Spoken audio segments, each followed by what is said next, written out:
В начало 20 века Российская империя вошла в состояние абсолютного системного кризиса.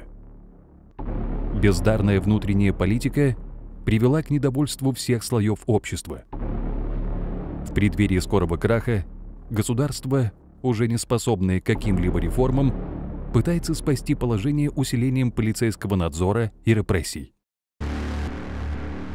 Особенно жестко развернулась репрессивная машина на Северном Кавказе и без того изживавшего последствия Кавказской войны. Свои особенности имели репрессии и в Ингушетии.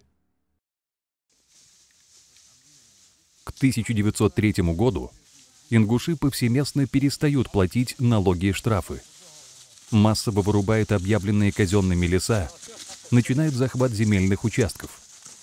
Учащаются убийства участников военных карательных отрядов. Жители села Далаково закрывают сельское правление и изгоняют его работников обратно во Владикавказ со словами «не надо сельского правления, не надо церкви».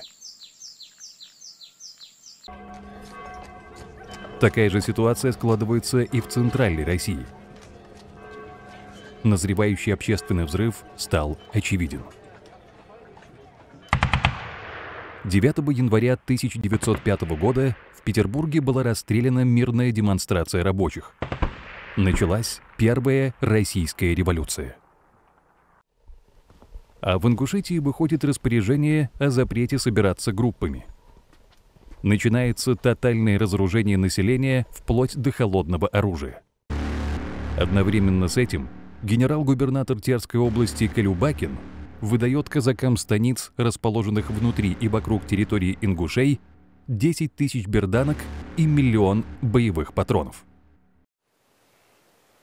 Очень скоро в газетах Москвы и Петербурга стали появляться такие новости.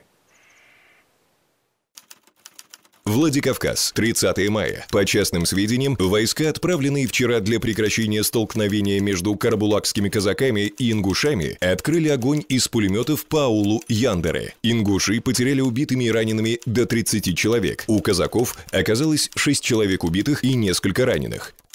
8 апреля. Казаки Нестеровской станицы, отыскивая украденных быков, убили несколько ингушей. Начались осложнения. Теперь на помощь казакам посланы батальон и пулеметы.